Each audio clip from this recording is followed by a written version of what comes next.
இறைமகன் தூய ஆவியாரின் பெயராலே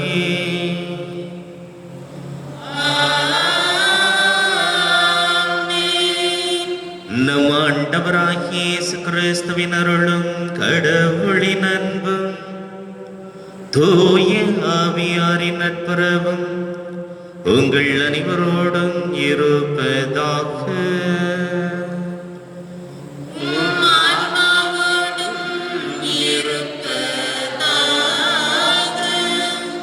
சகோதர சகோதரிகளே, தூய மறை நிகழ்வுகளை கொண்டாட நாம் தகுதி வரும் பொருட்டு நம்முடைய பாவங்கள் குற்றம் குறைகள் அத்தனையும் நினைத்து மனமருந்தி ஆண்டவரிடம் மன்னிப்பு வேண்டுவோம்.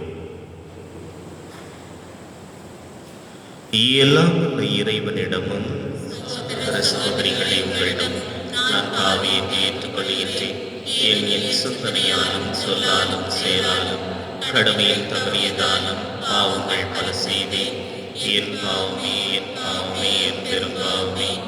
ஆகையால் எப்பொழுதும் கன்னியான புனித மரியாதையும் வானதுதர் புனிதர் அனைவரையும் சகோதர சகோதரிகளை உங்களையும் நம் இறைவனாகிய ஆண்டவரிடம் எனக்காக வேண்டிக் கொள்ளும் என்றாரே. எல்லாம் உள்ள இறைவன் நம் மீது இரக்கம் வைத்து நம் பாவங்களை மன்னித்து நம்மை நிலை வாழ்வுக்கு அழைத்து செல்வாராக.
சிறந்தவை அனைத்தும் நிறைந்தவரே, உம் மீது நாங்கள் உள்ளார்ந்த அன்பு கொள்ள செய்தருளும்.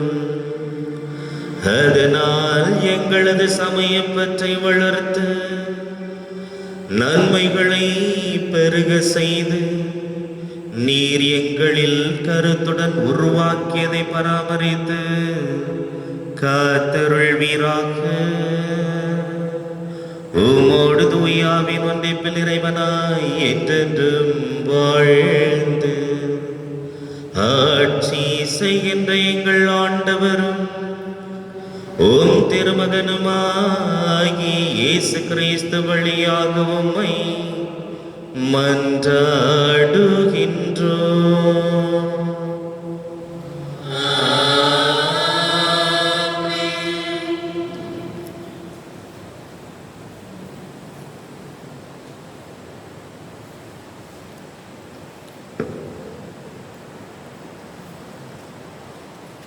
முதல் வாசகம்.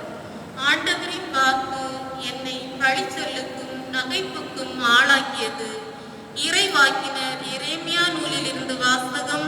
20ஆம் அதிகாரம் 7 முதல் 9 வரை உள்ள இறைவார்த்தைகள். ஆண்டவரே, நீர் என்னை ஏமாற்றி விட்டீர், நானும் ஏமாந்து போனேன். நீர் என்னை விட வலிமை உடையவர், என் மேல் வெற்றி கொண்டு விட்டீர். நான் நாள் முழுவதும் நகைப்புக்கு ஆளானேன். எல்லாரும் என்னை ஏளனம் செய்கிறார்கள். நான் பேசும் போதெல்லாம் வன்முறையும் அழிவு என்று கத்த வேண்டியுள்ளது. ஆண்டவரின் வாக்கு என்னை நாள் முழுவதும் பழிச்சொல்லுக்கும் நகைப்புக்கும் ஆளாக்கியது. அவர் பெயரை சொல்ல மாட்டேன், அவர் பெயரால் இனி பேசவும் மாட்டேன். என்ன போனாலும் உம் சொல் என் இதயத்தில் பற்றி எறிய தீ போல் இருக்கிறது. அது என் எலும்புகளுக்குள் அடைக்கப்பட்டு கிடக்கின்றது. அதனை அடக்கி வைத்து சோர்ந்து போனேன். இனி என்னால் பொறுத்து கொள்ள முடியாது. ஆண்டவர் வழங்கும் அருள்வாக்கு.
பலியாக உங்களை படையுங்கள். திருத்தூதர் பவுல் ரோமையருக்கு எழுதிய திருமுகத்திலிருந்து வாசகம். அதிகாரம் 12, இறை வார்த்தைகள் 1 முதல் 2 வரை. சகோதரர் சகோதரிகளே, கடவுளுடைய இரக்கத்தை முன்னிட்டு உங்களை வேண்டுகிறேன். கடவுளுக்கு உகந்த தூய உயிருள்ள பலியாக உங்களை படையுங்கள். இதுவே நீங்கள் செய்யும் உள்ளார்ந்த வழிபாடு. இந்த உலகத்தின் போக்கின்படி ஒழுகாதீர்கள். மாறாக உங்கள் உள்ளம் புதுப்பிக்க பெற்று மாற்றம் அடைவதாக. அப்போது கடவுளின் திருவுளம் எது என தேர்ந்து தெளிவீர்கள். எது நல்லது, எது உகந்தது, எது நிறைவானது என்பதும் உங்களுக்கு தெளிவாக தெரியும். ஆண்டவரின் அருள்வாக்கு. இறைவனுக்கு நன்றி.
ஆண்டவர் உங்களோடு இருப்பாராக.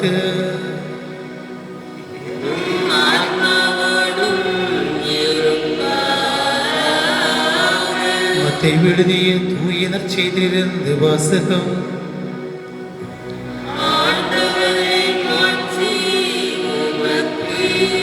மத்தேயு நற்செய்தி அதிகாரம் 16, இறை வார்த்தைகள் 21 27 முடிய. அக்காலத்தில் இயேசு தாம் எருசலேமுக்கு போய் மூப்பர்கள், தலைமை குருக்கள், மறைநூல் அறிஞர்கள் ஆகியோரால் பலவாறு துன்பப்படவும் கொலை செய்யப்படவும் 3ஆம் நாள் உயிருடன் எழுப்பப்பட வேண்டும் என்பதை தம் சிலருக்கு அந்நேரம் முதல் எடுத்துரைக்க தொடங்கினார். பேதுரு அவரை தனியே அழைத்து கடிந்து கொண்டு, ஆண்டவரே, இது வேண்டாம், இப்படி உமக்கு நடக்கவே கூடாது என்றார். ஆனால் இயேசு பேதுருவை திரும்பி பார்த்து, என் கண்முன் இல்லாதே சாத்தானே, நீ எனக்கு தடையாய் இருக்கிறாய்.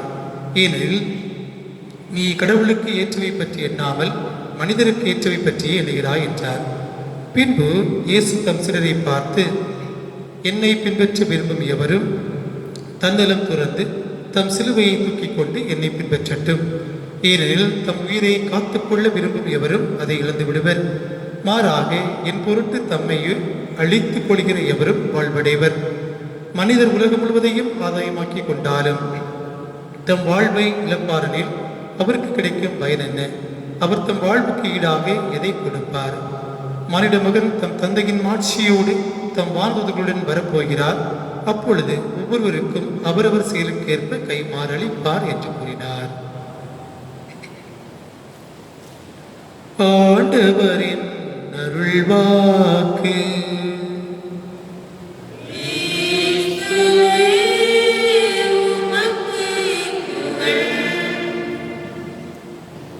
கிறிஸ்துவில் அன்புக்குரிய சகோதரர்களே, சகோதரிகளே, பொது காலத்தினுடைய 22ஆம் ஞாயிற்றுக்கிழமை வழிபாடை மிக சிறப்பாக நாம் சிறப்பித்துக் கொண்டிருக்கின்றோம்.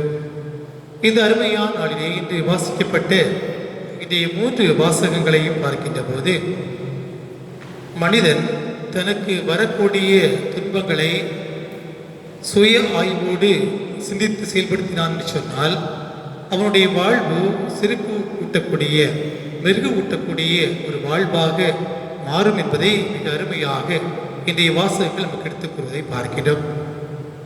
யாரெல்லாம் இந்த உலகத்தில் வாழக்கூடிய மனிதர்களாகிய நாம் துன்பங்களை வாழ்வாக்குகிறோமோ, துன்பங்களை பற்றி சிந்தித்து அதை செயல்படுத்தி கொண்டிருக்கிறோமோ, அவன் அதனுடைய வாழ்வை அடுத்த நிலைக்கு கொண்டு செல்லக்கூடியவனாக இருக்கின்றான்.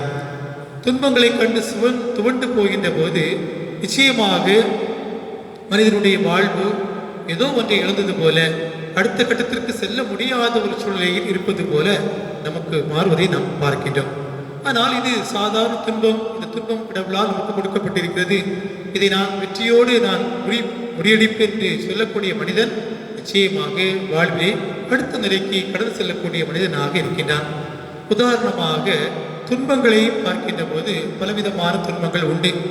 ஒன்று மனிதன் தனக்குத்தானே ஏற்படுத்தக்கூடிய துன்பங்கள். இன்னொன்று பார்க்கின்ற போது பிறரால் தனக்கு கிடைக்கக்கூடிய துன்பங்கள். மூன்றாவது கடவுளால் கொடுக்கப்படக்கூடிய துன்பங்கள். நான்காவது அந்த கடவுளால் கொடுக்கப்படக்கூடிய துன்பங்களை ஒரு மனிதன் எவ்வாறு வெற்றி கொள்கிறானோ அவனுடைய வாழ்வினுடைய நிலையில 4 வகையாக துன்பங்களுடைய நிலையை பிரிக்கலாம். தனக்குத்தானே துன்பங்களை ஏற்படுத்திக் கொள்கிறது சொன்னால் தான் இந்த உடலை எப்படி பாதுகாக்கிறோம், இந்த உடலிலே எதை நாம் கொடுக்கிறோம், இந்த உடலுக்கு தேவையான நல்ல காரியங்களை நாம் கொடுக்கிறோமா, இல்லை என்றால் போதைப் பொருட்களாலும் குடிவெறியாலும் ஆட்டத்தாலும் நம்முடைய உடலை எடுத்துக் கொண்டிருக்கிறோமா என்று சிந்தித்து பார்க்கின்ற போது அந்த வழியாக வரக்கூடிய துன்பங்கள் நம்முடைய வாழ்வை மிக கேள்விக்குறியாக அழிவினுடைய விளிம்புக்கு கொண்டு செல்லக்கூடிய ஒரு வாழ்வாக அந்த துன்பங்கள் மாறிவிடுகின்றன. அடுத்த மனிதர்களாக நமக்கு வரக்கூடிய துன்பங்களை பார்க்கின்ற போது பிற மனிதர்கள் நம்மை பற்றி பேசக்கூடிய புரணிகள், இன்னும் தவறான சிந்தனைகளோடு இவன் இப்படிப்பட்டவன் என்று சொல்லக்கூடிய செயல்பாடுகள், தன்னை பற்றி தெரியாமலே அவர்கள் சொல்லக்கூடிய அந்த ஒரு வார்த்தையால் இவருடைய மனங்கள் நொந்து போகின்ற போது அதை நினைத்து நினைத்து இவன் உருகுகின்ற போது இவனுக்கு வரக்கூடிய சோதனைகளும் துன்பங்களும் இன்னொரு நிலைக்கு இவனுடைய வாழ்க்கையை அழைத்து செல்கிறது. மூன்றாவதாக கடவுள் நமக்கு தரக்கூடிய துன்பங்கள். மனிதனாக பிறக்கின்ற ஒவ்வொரு மனிதனுக்கும் கடவுள் ஏதோ ஒரு துன்பத்தை கொடுத்து கொண்டே இருக்கின்றார். அந்த துன்பத்தை அவர் நமக்கு தருகின்ற போதே அருமையாக நம்மை புடமிட்டு எடுக்கக்கூடிய ஒரு மனிதராக மாற்றுகின்றார். ஏனென்று சொன்னால் யார் ஒருவன் கடவுளுடைய துன்பத்தை ஏற்றுக்கொள்கிறானோ, யார் ஒருவன் கடவுளுடைய துன்பத்தை தாங்கிக் கொள்கிறானோ அவனை மட்டும்தான் கடவுள் அதிகமாக சோதிக்கிறார் என்று சொல்லப்படுகிறது. ஏனென்றால் இவனுக்கு இந்த துன்பத்தை கொடுத்தால் நிச்சயமாக இவன் அந்த துன்பத்தின் வழியாக புதிய வாழ்வுக்கு நம்மை மாற்றிக்கொள்வான், தம்மை மாற்றிக்கொள்வான் என்று அவன் உணர்ந்து கொள்ள முடியும் என்ற அருமையான செய்தியை கடவுளுடைய துன்பங்கள் நமக்கு எடுத்து காட்டக்கூடியதாக இருக்கிறது. உதாரணத்துக்கு சொல்ல வேண்டும் என்று சொன்னால் 4வது நிலையிலே சொல்லப்பட்டது போல கடவுள் கொடுக்கக்கூடிய அந்த துன்பங்களை ஒருவன் மிருகூட்டினான் என்று சொன்னால் அவன் வெற்றியை நோக்கி செல்வான். அதுதான் இன்றைய நற்செய்தியுடைய சாரமாக இருக்கின்றது. ஏனென்றால் கடவுள் ஒவ்வொரு முறையும் தன்னுடைய பாடுகளை அறிவிக்கின்ற போது பேதுரு அவரை பார்த்து சொன்ன வார்த்தை, இது உமக்கு நேரக்கூடாது. ஏனென்றால் துன்பத்தை பேதுருவால் தாக்கிக் கொள்ள முடியாத ஒரு சொல்லை.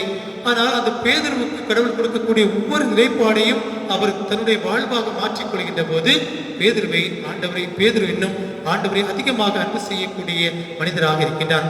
இன்னும் ஒன்று பார்க்கின்ற போது கடவுள் ஒரு துன்பத்தை ஒரு மனிதருக்கு கொடுக்கிறார் என்று சொன்னால் அவன் அந்த துன்பத்தின் வழியாக இன்னொரு கட்டத்தை அடைய வேண்டும் என்பதுதான். யோனாவினுடைய வாழ்வை பார்க்கின்றோம். நீ சென்று தவறான வழியிலே வாழக்கூடிய நினைவே மக்களுக்கு என்னுடைய நற்செய்தி அறிவி, என்னுடைய வார்த்தை சொல் சொன்ன போது இந்த துன்பத்தை ஏற்றுக்கொள்ள முடியாத யோனா தன்னுடைய வாழ்வை வேறொரு திசைக்கு மாற்ற வேண்டும் நினைக்கின்றார். ஆனால் கடவுளுடைய துன்பம் யோனாவை விடவே இல்லை. மீண்டுமாக கடவுள் அவரை அந்த நினைவு நகருக்கு கொண்டு செல்கின்ற போது அந்த துன்பத்தை மிக எளிதாக வெற்றி கொண்டதாக யோனாவினுடைய வாழ்க்கையை பார்க்கிறோம்.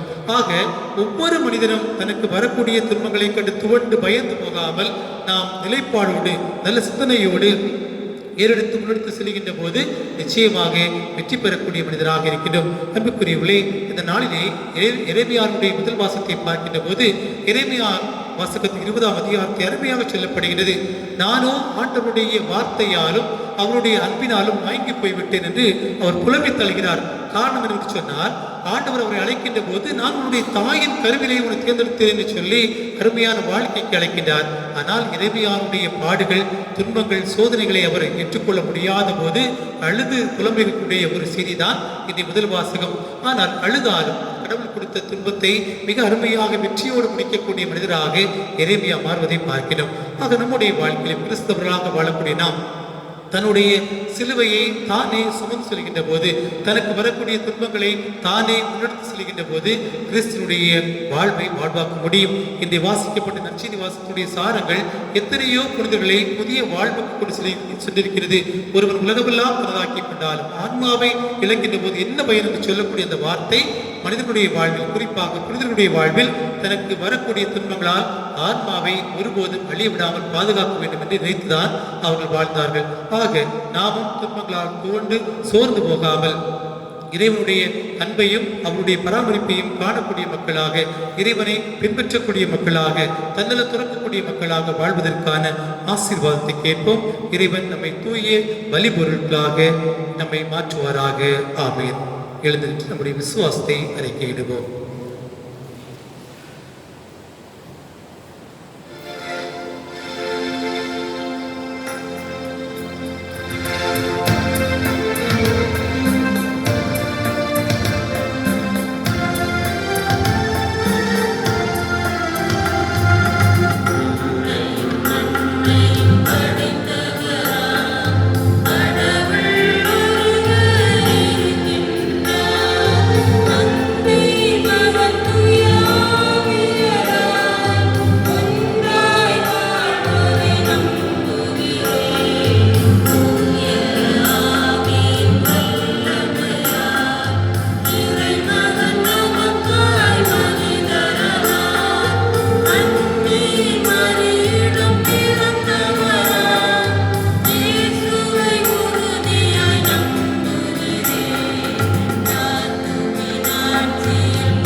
தாயும் தந்தையுமாகிய இறைவா, இதோ இந்த தருணத்திலே சிறப்பான விதத்திலே இந்த உலகத்தில் உள்ள ஒவ்வொரு மக்களையும் உம்முடைய பாதத்திலே நிறைவாக ஒப்படைக்கின்றோம். அன்பு தந்தை இறைவா, பயத்தினாலும் வேதனையினாலும் நோய் நம்மை தொற்றிக்கொள்ளுமோ என்ற அச்சத்தினாலும் உம்முடைய மக்கள் ஒவ்வொருவரும் பயத்தினால் வாழக்கூடிய இந்த தருணத்திலே ஒவ்வொரு மக்களையும் உம்முடைய பாதத்திலே நாங்கள் ஒப்புக் கொடுக்கின்றோம். இறைவா, இந்த கொடிய நோயிலிருந்து எங்கள் ஒவ்வொருவரையும், குறிப்பாக எங்களுடைய பங்கு சமூகத்தையும், எங்களுடைய குடும்பங்களில் உள்ள ஒவ்வொருவரையும், எங்கள் ஒவ்வொருவரையும் நிறைவாக நீர் ஒருவரே பாதுகாப்பீர் என்ற நம்பிக்கையில் இருக்கின்றோம். அன்று கனானிய பெண் நூற்றுவ தலைவன் கொண்டிருந்து அதே நம்பிக்கையோடும் விசுவாசத்தோடும் நாங்கள் ஒவ்வொருவரும் கூட உம்மை நோக்கி எங்களுடைய ஜெபங்களை ஏறெடுக்கின்றோம். எங்கள் ஒவ்வொருவரையும் நீர் பாதுகாப்பீர் என்று நம்பி இருக்கின்றோம். எங்களுடைய குடும்பங்களை நீர் பாதுகாப்பீர் என்று நம்பி இருக்கின்றோம். எங்களுடைய நம்பிக்கையை மீது வைக்கின்றோம். அன்பு இயேசுவே, எங்களுடைய குடும்பங்களையும் எங்களையும் பாதுகாத்தருளும். அதே போல நாங்கள் எங்களுடைய வாழ்விற்கு தேவையான அத்தனையும் உம்முடைய பாதத்திலே ஒப்படைக்கின்ற பொழுது அனைத்தும் கிடைக்கும் என்று நம்பி இருக்கின்றோம். எங்களுடைய அத்தனை தேவைகளை நீர் ஒருவரே அறிந்திருக்கின்றீர். அந்த தேவைகளை நிறைவாக எங்களுக்கு கொடுத்தருளும். எங்களுடைய வாழ்க்கை முழுவதையுமே உம்முடைய பாதத்திலே ஒப்படைக்கின்றோம். எங்களுக்கு நல்ல உடல் உள்ள ஆன்ம நலத்தை நிறைவாக கொடுத்தருளும். எங்களுடைய குடும்பங்களில் உள்ள பெரியவர்களை முதியவர்களை உம்முடைய பாதத்திலே ஒப்படைக்கின்றோம். அவர்களுக்கு உம்முடைய ஆசீர்வாதத்தை நிறைவாக கொடுத்தருளும். எங்களுடைய குடும்பங்களில் உள்ள சிறுவர்களை பிள்ளைகளை உம்முடைய பாதத்திலே ஒப்படைக்கின்றோம். அவர்களுக்கு நீரே நல்ல ஞானத்தையும் அச்சத்தையும் தெய்வ பயத்தையும் நிறைவாக கொடுத்து அச்சத்திலிருந்து விடுதலை அளித்து அவர்கள் ஒவ்வொருவருக்கும் ஒரு புதிய வாழ்வை நீர் கொடுப்பீர் என்று நம்பியிருக்கின்றோம். அதனை நிறைவாக கொடுத்தருளும். எங்களுடைய வாழ்வு முழுவதையும் உம்முடைய பாதத்திலே ஒப்படைக்கின்றோம். இறைவா, எங்களை நீர் நிறைவாக ஏற்று உம்முடைய ஆசீர்வாதத்தால், உம்முடைய விண்ணக கொடைகளால், உம்முடைய கருணை நிறைந்த பார்வையால் முழுவதுமாக எங்களை உற்று நோக்கி எங்களுக்கு உம்முடைய கொடைகளை நிறைவாக கொடுத்தள்ளும். அன்பு இயேசுவே, எங்கள் ஒவ்வொருவரையும் உம்முடைய பிள்ளைகள் என்று நீர் ஏற்றுக்கொண்டிருக்கின்றீர் என்பதை நாங்கள் நம்புகின்றோம். எங்களுடைய நம்பிக்கையில் நாங்கள் நிலைத்து நிற்க செய்துள்ளோம். நாங்கள் ஒவ்வொருவரும் எத்தனையோ மக்கள் ஆலயத்திற்கு வர முடியாமல், திருப்பலியிலே கலந்து கொள்ள முடியாமல், வீட்டிலிருந்தே இறைவா உம்முடைய ஆலய முற்றத்திற்காக ஏங்கி கொண்டிருக்கின்றார்கள். அந்த மக்களுக்கு உம்முடைய ஆலய முற்றங்களை நாடி வரக்கூடிய அந்த நேரத்தை நீர் நிறைவாக கொடுத்தருளும். நாங்கள் ஒவ்வொரும் மீண்டுமாக எங்களுடைய வாழ்க்கையின் பழைய நிலையைப் போல் யதார்த்தமாக வாழக்கூடிய அந்த நிலையை எங்களுக்கு உருவாக்கி கொடுத்தருளும். உம்முடைய பாதத்திலே நிறைவாக மீண்டுமாக எங்கள் ஒவ்வொருவரையும் ஒப்பு கொடுக்கின்றோம். ஏற்று உம்முடைய ஆசீர்வாதத்தை நிறைவாக கொடுத்தருளும். ஆமீன்.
சகோதர சகோதரிகளே, என்னுடையது உங்களுடையதுமாகிய இவ்வழி எல்லாம் வல்ல தந்தையாகி இறைவனுக்கு ஏற்றதாகும்படி மன்றாடுங்கள்.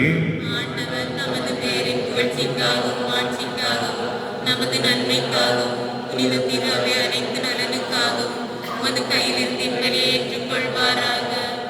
ஆண்டவரே, என்ற புனிதமான காணிக்கை மீட்பளிக்கும் ஆசியங்கள் மீது பொழிவதாக. இவ்வாறு அருளடையாள முறையில் நிகழும் இவ்வழி உமது ஆற்றலால் நிறைவு பெறுவதாக. எங்கள் ஆண்டவராகிய கிறிஸ்து வழியாக உம்மை மன்றாடுகின்றோம்.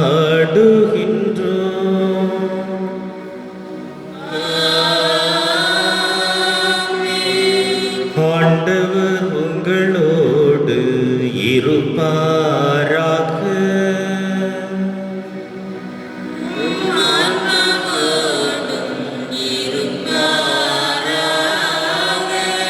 இதயங்களை மேலே எழுப்புங்கள்.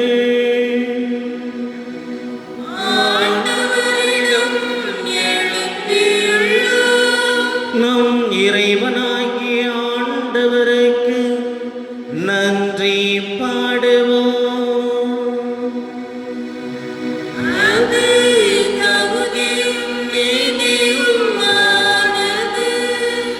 ஆண்டவரே, தூயவரான தந்தை, என்றுமுள்ள எல்லாம் அல்ல இறைவா, எந்நாளும் எவ்விடத்திலும் நாங்கள் உமக்கு நன்றி செலுத்துவது மெய்யாகவே தகுதி நீதியுமாகும். எங்கள் கடமை மீட்புக்குரிய செயலுமாகும். ஏனெனில் பாஸ்கா மறை நிகழ்வு வழியாக கிறிஸ்து புரிந்த அற்புத செயல் இதுவே. தேர்ந்தெடுக்கப்பட்ட வழிமரபினர், அரச குருக்களின் கூட்டத்தினர், புனித மக்களினத்தார் அவரது உரிமை சொத்தான மக்களின் ஆட்சியை அளித்தருளினே. அந்த புண்ணியத்தை நாங்கள் இப்பொழுது அடையுமாறு எங்களை பாவத்திலிருந்தும் சாவின் பிடியிலிருந்து அழைக்க அவர் திருவுள்ளமானார். இவ்வாறு இருளிலிருந்து உமது வியத்தகு வழிக்கு அழைக்கப்பட்ட நாங்கள் உமது வல்லமை எங்கும் எடுத்துரைக்க செய்தருளினார். ஆகவே தூதரோடும் அரியணை சூழ்வோர், ஆட்சி புரிவோர் மற்றும் வானக சேனையின் அணிகள் அனைவரோடும் சேர்ந்து நாங்களும் உமது மகிமையை புகழ்ந்து பாடி ஒரே குரலாய் சொல்லுவதாவது:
ஆண்டவரே, நீர் மெய்யாகவே தூயவர், தூய்மை அனைத்துக்கும் ஆகவே உம்முடைய ஆவி பொழிந்து காணிக்கைகளை தூய்மை நினைவுபடுத்த உம்மை வேண்டுகின்றோம். இவ்வாறு எங்கள் ஆண்டவர் இயேசு கிறிஸ்துவின் திருவுடலும் திரு இரத்தமுமாக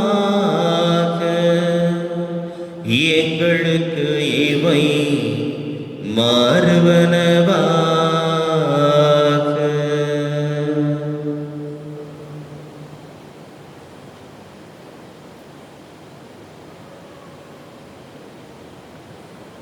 அவர் பாடுபட உள்ளம் கனிந்து தம்மை கையளித்த போது அப்பத்தை எடுத்து நன்றி செலுத்தி அதை விட்டு தம் சீடர்களுக்கு அளித்து அவர் கூறியதாவது: அனைவரும் இதிலிருந்து பெற்ற உண்ணுங்கள், ஏனெனில் இது உங்களுக்காக கையளிக்கப்படும் என் உடல்.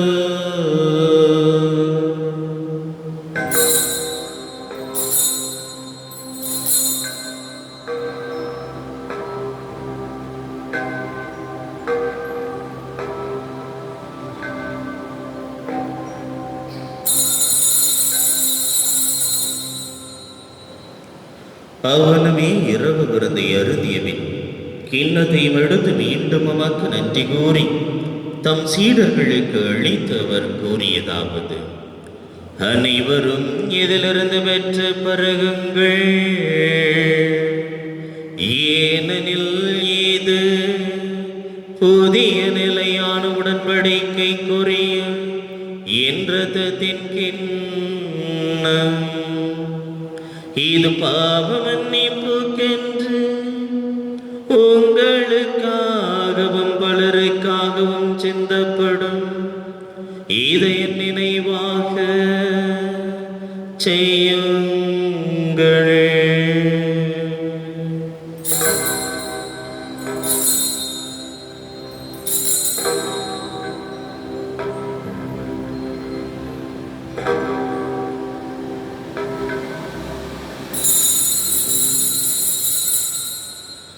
நம்பிக்கையின் மறைபொருள். ஆண்டவரே, நீர் வருமளவும் உமது இறப்பினை அறிக்கையிடுகின்றோம், உமது உயிர்ப்பினையும் எடுத்துரைக்கின்றோம். ஆகவே ஆண்டவரே, நாங்கள் கிறிஸ்துவின் இறப்பினை உயிர்ப்பினை நினைவு கூர்ந்து வாழ்வு தரும் அப்பத்தை மீட்பளிக்கும் கிண்ணத்தை உமக்கு ஒப்புக் கொடுக்கின்றோம். உம் திருமண் என்று உமக்கு ஊழியம் புரிய தகுந்தவர்கள் என எங்களை ஏற்றுக்கொண்டீர். எனவே உமக்கு நன்றி செலுத்துகின்றோம். மேலும் கிறிஸ்துவின் உடலிலும் இரத்தத்திலும் பங்கு கொள்ளும் எங்களை தூய ஆவியார் ஒன்று சேர்க்க வேண்டும் என உம்மை தாழ்மையுடன் மன்றாடுகின்றோம். ஆண்டவரே, உலகெங்கும் பரவி இருக்கும் திரு அவை நினைவு கூர்ந்தருளும். எங்கள் திருத்தந்தை பிரான்சிஸ், எங்கள் மறை மாவட்ட அப்போஸ்தலிக பரிபாலகர் மேதகு அந்தோணி பாப்புசாமி, ஏனைய ஆயர்கள், சொந்தமான மக்கள் ஆகிய அனைவரோடு உமது திரு அவை அன்பின் நிறைவேறச் செய்தருளும். மேலும் உயிர்த்தெழும் எதிர்நோக்குடன் துயில் கொள்ளும் எங்கள் சகோதர சகோதரிகளையும் இறந்தோர் அனைவரையும் இரக்கத்துடன் நினைவு கூர்ந்து உமது திருமுக ஒளியினுள் ஏற்றருளும். எங்கள் அனைவர் மீது இரக்கமாயிரும். கடவுளின் கன்னித்தாயும் எங்கள் பாதுகாவலியுமாகிய புனித பனிமை அன்னை, அவருடைய கணவரான புனித யோசேப்பு, புனித திருத்தூதர்கள், மறை சாட்சியர்கள், புனித ஜான்லுநாதியார், மண்ணின் மறைசாட்சி தேவசகாயம் பிள்ளை, இவ்வுலகிலே உமக்கு வந்தவராயிருந்தோர் ஆகிய புனிதர் அனைவருடனும் நாங்கள் நிலை வாழ்வில் பங்கு கொள்ள தகுதி பெற்று உம் திருமகன் இயேசு கிறிஸ்து வழியாக உம்மை புகழ்ந்தேற்று வரமருள உம்மை மன்றாடுகின்றோம்.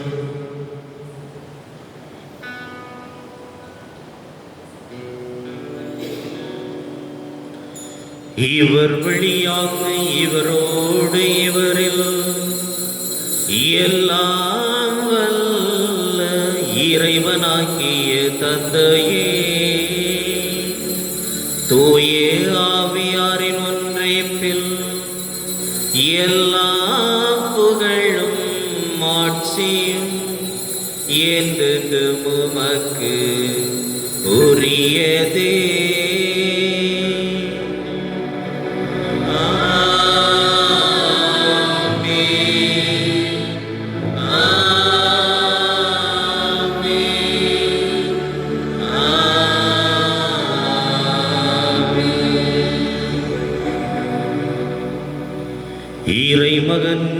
இயேசு கிறிஸ்து நமக்கு போதித்தவாறு இவ்வுலகில் இறையரசு வர வேண்டும் என்று மன்றாடுவோம். உலகில் இருக்கிற எங்கள் தந்தையே, உமது பெயர் தூயது பெறுக. உமது ஆட்சி வருக.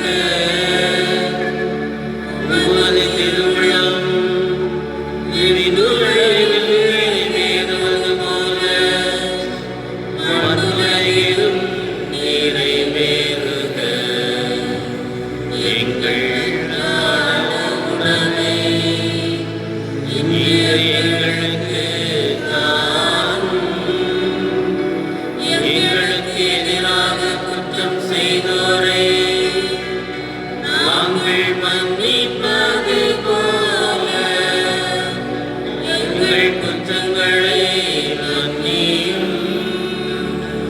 எங்களை சோதனைக்கு உட்படுத்தாதேயும். தீமையிலிருந்து எங்களை விடுவித்தருளும். ஆண்டவரே, தீமை அனைத்திலிருந்து எங்களை விடுவித்து எங்கள் வாழ்நாளில் அமைதியை கனிவுடன் அருளவுமை மன்றாடுகின்றோம்.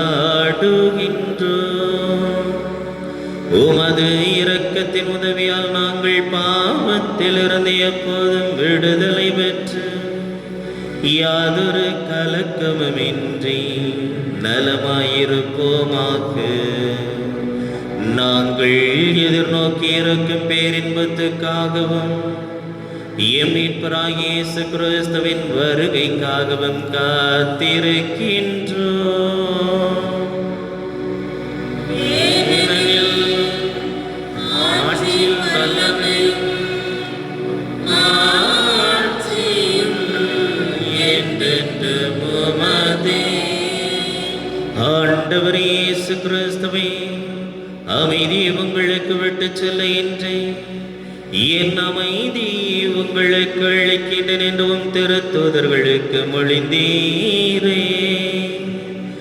எங்கள் பாவங்களை பாராமல் உமது திரு அவையின் நம்பிக்கையை கண்ணோக்கி உமது திரு உள்ளத்துக்கேற்பதற்கு அமைதி மற்றுமை அளித்தருள்வீராக.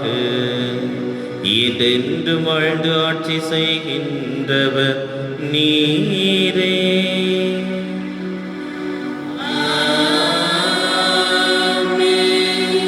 ஆண்டவருடைய மீது உங்கள் அனைவரோடும் இருப்பதாக.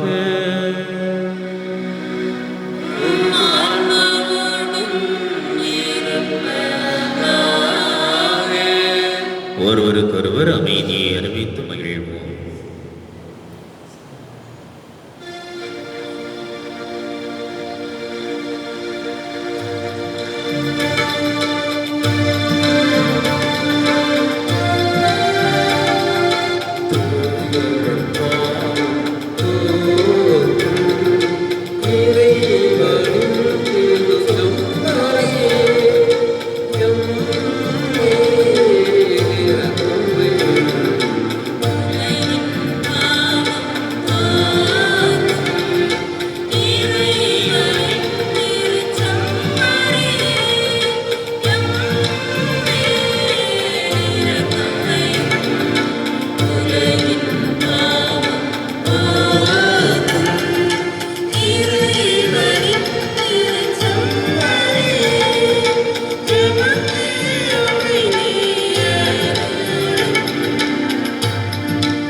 இதோ இறைவனின் செம்மறி, இதோ உலகின் பாவங்களை எல்லாம் போக்குகின்றவர். இவர் தருகின்ற இந்த அன்பு விருந்துக்கு அழைக்க பெற்ற நாம் ஒவ்வொருவரும் பேறு பெற்றவர்களே.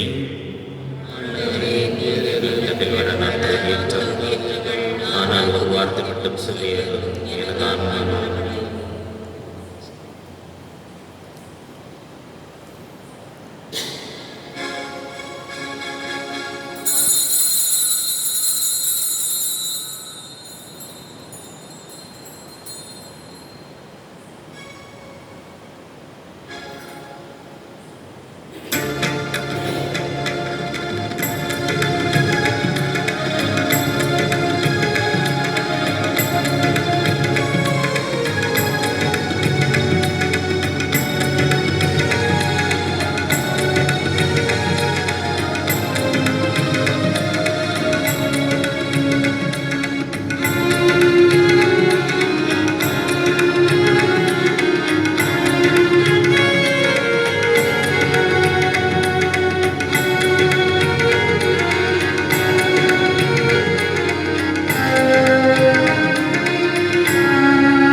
ஆண்டவரே, உமக்கு அஞ்சுவோருக்கு நீர் சேர்த்து வைத்திருக்கும் உமது அருள் எத்துணை மிகுதி. மன்றாடுவோமாக. ஆண்டவரே, விண்ணக உணவால் ஊட்டம் பெற்ற நாங்கள் உம்மை வேண்டுகின்றோம். அதனால் இந்த அன்பின் உணவை எங்கள் இதயங்களை உறுதிப்படுத்தி எங்கள் சகோதர சகோதரிகளின் உமக்கு பணிபுரிய எங்களை தூண்டி எழுப்புவதாக. எங்கள் ஆண்டவராகிய கிறிஸ்து வழியாக உம்மை மன்றாடுகின்றோம்.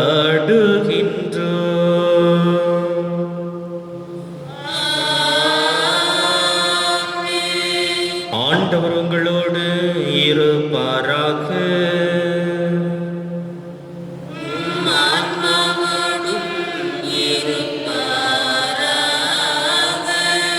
எல்லாம் வல்ல இறைவன் தந்தை, மகன், தூய ஆவியாரின் ஆசி உங்கள் மீது இறங்கி உங்களோடு என்றும் தங்குவதாக.